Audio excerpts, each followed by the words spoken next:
I'm Christina Nicholson, and this is Palm Beach TV, a production of the Palm Beach Civic Association. In this week's Island News, Wendy Rutledge looks at the vaccination rate in Palm Beach while we hear from the fire department on the treatment they're giving to residents who contract COVID and what they're saying. Plus, what has the city of West Palm Beach done to ensure the tainted water situation we experienced in May doesn't repeat itself? And hurricane season is ramping up. It's also when we see king tides. So who and where is most vulnerable? It's all coming up on Palm Beach TV.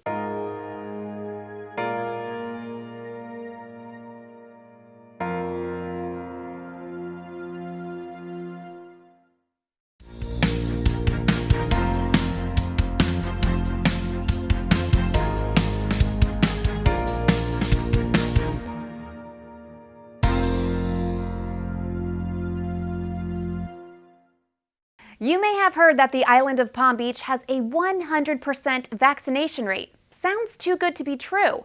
Wendy Rutledge reports why we still need to play it safe and offers a bit of a reality check. When we see documentation and data that says 33480 is 100% vaccinated, that typically is derived from comparing vaccination rates with those who perhaps live here census-based and not reflecting all of us that are here in the season, which might be quadrupled that number of people. As Healthcare Committee Chair Judy Goodman points out, the only COVID numbers made available to the town compare total vaccines from 33480 zip code to the number of residents marking 33480 as their home address on the census. Yet we all know that many people with a home on the island did not claim Palm Beach as their primary residence. So a 100% vaccination rate doesn't give you the full picture. And besides, vaccination alone is not full protection. Even if you've been vaccinated, you're still around people who are unvaccinated. And that does put you at risk we're seeing breakthrough infections at this point. You are exposed every single day to the Delta variant. Every single day. People that come into your home, people that are working here, going into a store, going into Publix. You know, that's why you still need to wear a mask and to protect yourself. And since you get exposed, you also don't want to give it to someone else. Then there's the issue of town employees. Of the 300 plus employees, only half are vaccinated. While the town has tried to motivate vaccination by offering incentives like gift cards and time off, now the carrot approach is being augmented with the stick. If you've been unvaccinated, you'll be expected to pay more for your portion of the town's health insurance. It could mean a couple $100 more per paycheck, which is a bi-weekly contribution. Bluin says the town is trying everything it can to encourage vaccines for staff, shy of a vaccine mandate. President Biden mandated vaccination, which I was excited about, to make our goal here a lot easier to accomplish. But then shortly thereafter, Governor DeSantis threatened to fine those that mandate vaccination. $5,000 a person that we forced to get vaccinated. Council President Zeidman says since a vaccine mandate is out of bounds for now, higher health insurance for the unvaccinated and making them use sick days if they get COVID are appropriate steps. They're going to get infected.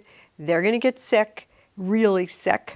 They may get hospitalized. They may be on a ventilator. We're all paying for people's choice to not get vaccinated. So why aren't these employees getting vaccinated? Some of the arguments that I've heard from some of those employees is that they've already contracted COVID.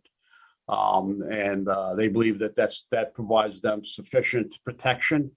I personally disagree with that. The scientific and medical community also disagrees with that. Just having had COVID does not give you protection from either getting it again or transmitting it to others if you were to be infected a second time. Bottom line, That 100% vaccination rate probably doesn't include lots of seasonal folks and doesn't factor in your daily exposure from visitors, workers, employees on the island. Turning this pandemic around means vaccines and masks for the foreseeable future. Whatever it takes to stem the already dangerous tide of infection in Florida. We have over 51,000 deaths right now in Florida. 51,000. So that's not a great statistic.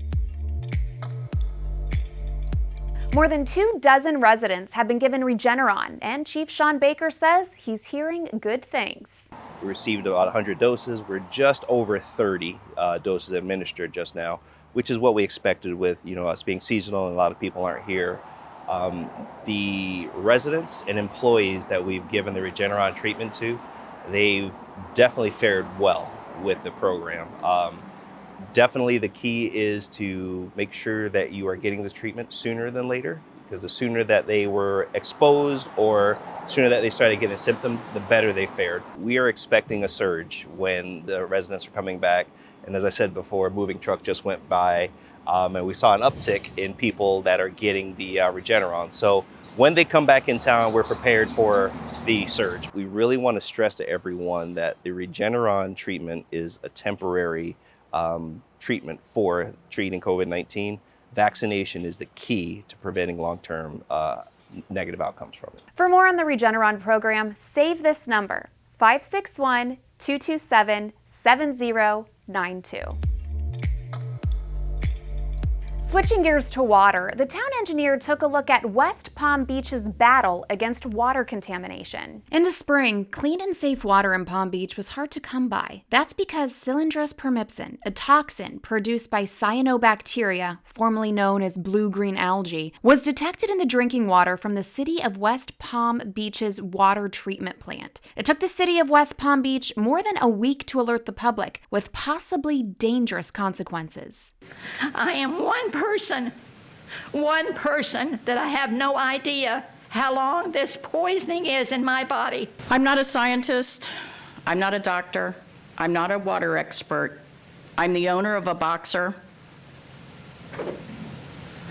that unfortunately this broken water system failed. Bella did not survive. Bella was not a small dog. She weighed 78 pounds. What concerns me is that there's children that weigh much less than her that are on this canal. An expert water panel appointed by the city of West Palm Beach has already completed 5 meetings and an ongoing schedule to find a solution to the problem. John Potts, a consultant hired by the town of Palm Beach, is at every gathering. At the latest online water committee meeting, engineer Jason Demrencat shared the expert water panel's latest report that includes a deep look into removing the toxins from water by looking at the current West Palm Beach plant process that starts at Lake Okeechobee. To say that it's a simple process of source would be a stretch. There are multiple outliers, multiple sources, and this expert panel is trying to identify which source could be an issue, which has more bacteria, which doesn't. After explaining the current West Palm Beach plant process, Demrencat went into more scientific detail on how the city can ensure the island has safe and clean water by using power-activated carbon and post-chlorination ultraviolet light. There hasn't been a detection above the guidance 10-day health advisory. So near term, they've done corrective measures, and there's still work to be done going for long term. Their near term, they've identified and corrected the near term issue with the cyanotoxin. On a daily basis, as this evolves, they've got to look at the entire year. You can't look at an entire day. And in the near term, like I had said, they've activated the PAC system, which is currently working, and the chlorine oxidation at the post-chlorination on the ozone side. The city of West Palm Beach will continue working with experts to ensure we'll see more improvements down the road. Meantime, if you see this notice with your next water bill, don't panic. Your drinking water is safe. The city of West Palm Beach is giving notice to its water customers that it must legally report an incident that happened this past June in response to the finding of cyanotoxins in the drinking water. Essentially, West Palm Beach superchlorinated the water to kill the toxic cyanobacteria. And in doing so, it went a bit too far over the safe level of chlorination. All of that has been corrected. To repeat, your drinking water is safe to drink. This notice just fulfills the city's obligation to report the incident back in June to the public. Speaking of water, as we continue into hurricane season, we are also entering high tide season.